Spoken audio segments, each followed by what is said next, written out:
हजरत मौलाना अल्लाह यार खान रहमतुल्लाह अलैह उन अजीम हस्तियों में से थे जो सदियों बाद पैदा होती हैं और उनकी आमद बहार ताज़ा का पैगाम लाती हैं। आपका वजूद बरकातो कमालात और दीनी खिदमात की बिना पर अल्लाह की निशानियों में से एक मुस्तकिल निशानी और हुजूर अलैहिस्सलाम का एजाज़े खास था। आपकी दीनी खिदमत और इल्मी फजीलत से कौन वाकिफ नहीं। आपने सूफिया और सालिकीन का ऐसा तबका तैयार फरमाया जिनके सीने अनवारे नबूवत से रोशन और जिनके कुलूब बरकाते रसालत से मुनव्वर हैं।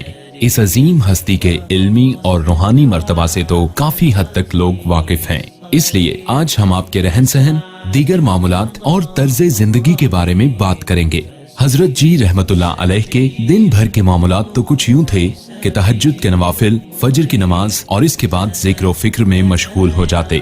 इशराक के नवाफिल अदा करके फिर नाश्ता किया करते। नाश्ता भी क्या था, छोटी सी केतली में चाय और साथ चंद बिस्किट। इसके बाद किताबों का मुतालिया फरमाते। फिर दोपहर के खाने तक किताबों में मशगूल रहते। खाने में आपको 3 चीजें बतौर खास पसंद थी, करेले, पालक और दाल चना। आप दिन में कुछ देर आराम फरमाते, फिर जोहर की नमाज के बाद से लेकर असर की नमाज तक मुतालिया में मसरूफ रहते। आप इल्म के दरिया और हाफिजा के बादशाह थे।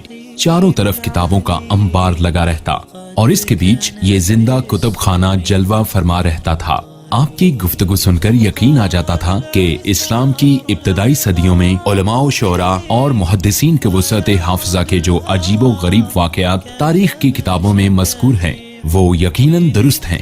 असर की अजान से पहले किताबें समेट कर रख देते और मस्जिद तशरीफ ले जाते। असर की नमाज के बाद तकरीबन सभी नमाजी आपके साथ ही आ जाते। फिर मगरिब तक मेहमान खाना में महफिल जमी रहती और हर हवाले से गुफ्तगू होती थी। आपका तर्ज गुफ्तगू अगरचे नहायत सादा मगर आपके इरशादात का एक हर्फ व नुक्ता किताब सुन्नत की रोशनी से जगमगा रहा होता था। आप जो इरशाद फरमाते वो दिल से निकलता, इसलिए दिल पे असर करता था। आपके कलाम में बैक वक्त शफकत और अजमत व हैबत की आमेजिश थी और बिलाशुबा सिद्दीकीन के कलाम की यही शान है। बाज लोग आपके पास जिन्नात और जादू के हवाले से अपनी परेशानियां लेकर आते तो आप उनसे फरमाते कि चंद रोज बाकायदगी से मेरी इक्तदा में आकर नमाज पढ़ लिया करो, ठीक हो जाओगे। हजरत जी रहमतुल्लाह अलैह मुजद्दिद तरीक़त थे और आपकी तजदीद तरीक़त का बड़ा कमाल ये है कि तरीक़त जो मुद्दतों से चंद रसूम का मजमुआ होकर रह गई थी, आप उसे वापस सलफ सालहीन के रंग पर लेकर आए। वरना हालत ये थी कि किसी ने खल्क़े खुदा से नाता तोड़कर गोशानशीनी इख्तियार की हुई थी, तो कोई चंद वज़ाइफ को ही तरीक़त का हासिल समझे बैठा था। कोई मुकाशफात व इल्हाम और ख्वाबों में उलझ कर रह गया, तो किसी ने मुतय्यन रसूम व अशगाल को तसव्वुफ़ का हासिल समझा और इस तरह ज़राए को मकसद समझने की संगीन गलती में मुब्तला हो गया। किसी ने रक्स व कवाली और सिमा तक खुद को महदूद कर लिया। गर्ज़ तसव्वुफ़ व सलूक के जो असल मकासद थे, एक कसीर तबका उसे भुला बैठा था। हज़रत जी रहमतुल्लाह अलैह ने इन तमाम गलतियों की निशानदेही की, उनका तदारुक फरमाया और यूं आपके सबब हज़ारों लोग हकीकत ईमान और दर्जा एहसान तक पहुँचे। आप घर में खजूर के दरख्त के पास बैठकर वुजू किया करते। पानी जमा होने के सबब एक खुद रो पौधा उगकर काफी बड़ा हो गया। एक रोज किसी ने उसे खींच कर निकाला और फेंक दिया। आपने देखा तो बहुत अफसुर्दा हुए और फरमाने लगे कि किसी ने खामखा इसकी जवानी बर्बाद कर दी। नमाज मगरिब से फारिग होकर रात का खाना खाते और फिर बाकी वक्त अहले खाना के साथ गुजारते थे। अपनी साहिबजादी यानी हमारी वालदा साहिबा को पास बिठाकर ढेरों बातें किया करते, कहानियाँ और वाक़यात सुनाया करते थे। बेटी के मुस्कुराने पर आप मुस्कुराते और जब वो ज़्यादा हंसती तो आप इस कदर हंसते कि चेहरा मुबारक सुर्ख हो जाता था। फिर रुमाल चेहरा पर रख लेते या दोनों हाथों से चेहरा मुबारक छुपा लेते थे। मैंने अपनी वालदा साहिबा से सुना कि मुझसे ज़्यादा हजरत जी को किसी ने हंसते मुस्कुराते हुए नहीं देखा होगा। बातों बातों में तालीम और तरबियत का सिलसिला भी जारी रहता। जिस दिन साहिबजादी ने बताया कि मैंने हांडी बनाना सीख ली है, तो उस दिन फरमाने लगे कि याद रखो, कभी भी हांडी को चूल्हे से उतारकर फौरन ढक्कन हटाकर बर्तनों में डालने की कोशिश नहीं करनी चाहिए। हांडी का जोश और उबाल कम होने दे, फिर ढक्कन उठाएं, वरना बरकत चली जाती है। इशा की नमाज के बाद जल्दी सो जाते। और घर वालों को भी यही तलकीन फरमाते थे। हजरत जी रहमतुल्लाह अलैह बुलंद पाया आलिम दीन और चोटी के मुनाजिर भी थे। इस हवाले से आपको दूर दराज का सफर भी करना पड़ता था। मुखालिफिन जो इल्मी मैदान में आपसे मुकाबला की सकत ना रखते थे, पसे पर्दा आपके खिलाफ साजिशें करते रहते थे। चुनाचे जिंदगी में आपको 3 मरतबा जहर देने की कोशिश की गई। तीसरी मरतबा तहसील तलागंग के इलाका पिछनंद से घर वापस तशरीफ लाए तो आंखें इस कदर सुर्ख थीं कि गोया खून टपक रहा है। फौरन नाई को बुलवाया। उसने बाजू पर जगह जगह फसद लगाया तो स्याह गाढ़ा खून निकलने लगा। फिर फौरन घर से सोने का जेवर मंगवाया। उसे कैंची से बारीक कटवाकर गर्म दूध के साथ निगल लिया तो कुछ देर बाद कैह के साथ सोना और जहर बाहर आ गया।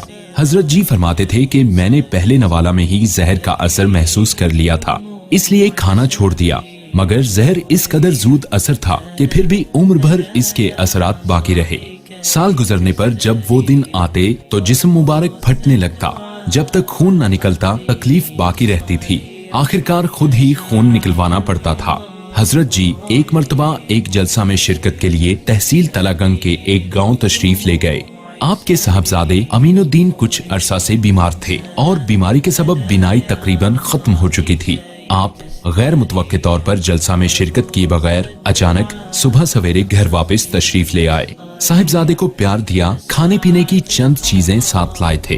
वो बार बार बेटे की आंखों के सामने लहराते और फरमाते, अमीनुद्दीन देखो तो सही मैं तुम्हारे लिए क्या लाया हूँ। मगर अमीनुद्दीन को कुछ दिखाई ही न दे रहा था। मगरिब के बाद हजरत जी के साहिबजादे अमीनुद्दीन 5 साल की उम्र में 18 दिन बीमार रहकर इंतकाल कर गए। कमरे में चिराग की हल्की सी रोशनी थी। हजरत जी को जब अंदाजा हुआ कि रूह परवाज कर चुकी है तो अहलिया से फरमाया कि अमीनुद्दीन गहरी नींद सो चुका है, इसे उठाने की कोशिश मत करना, मैं जरा मस्जिद से होकर आता हूँ। आप मस्जिद तशरीफ ले गए, नवाफिल अदा किए, फिर घर तशरीफ लाए। अमीनुद्दीन का चेहरा देखा, 2 आंसू बड़ी खामोशी से रुखसारों पर से बहते हुए गिरे और कच्चे फर्श में जज़ब हो गए।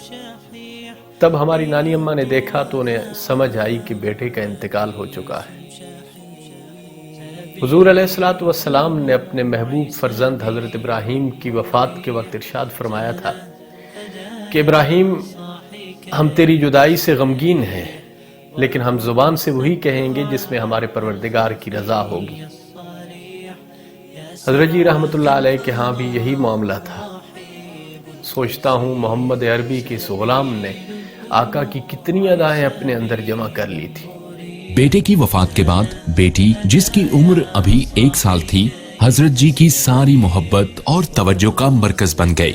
आप दीनी उलूम की तकमील के बाद इल्मे तिब की तरफ मुतवज्जा हुए और इसमें कमाल महारत हासिल की। दिल्ली कयाम के दौरान हकीम अजमल खान से आपका ताल्लुक हुआ।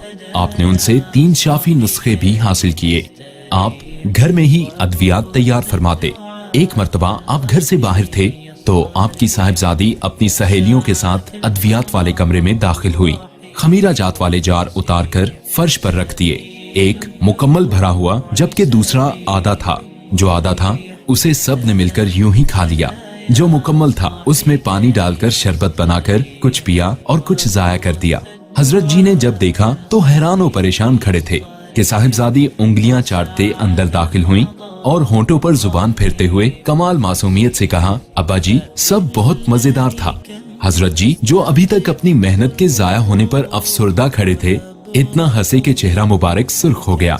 कभी यूं भी होता कि बेटी किसी बात पर नाराज होती तो मासूमियत से कहती कि आप मेरे घर से निकल जाएं। तब आप घर से निकलकर एक मखसूस जगह पर खड़े हो जाते। थोड़ी देर बाद साहिबजादी आपको वापस लेने पहुंच जाती और यूं हजरत जी खुशी खुशी बेटी का हाथ थामे घर में दाखिल हो रहे होते थे। आप शागिर्दों से फरमाया करते थे कि जिस कदर हो सके बाजार से चीजें खरीद कर खाने से गुरेज किया करें, खुसूसन मिठाई वगैरह, क्योंकि उन पर गरीबों की हसरत भरी निगाहें पड़ती रहती हैं और उन निगाहों के असरात उनमें मौजूद होते हैं। आप साथियों को फरमाते कि सफर के दौरान होटल का खाना खाने से परहेज किया करें।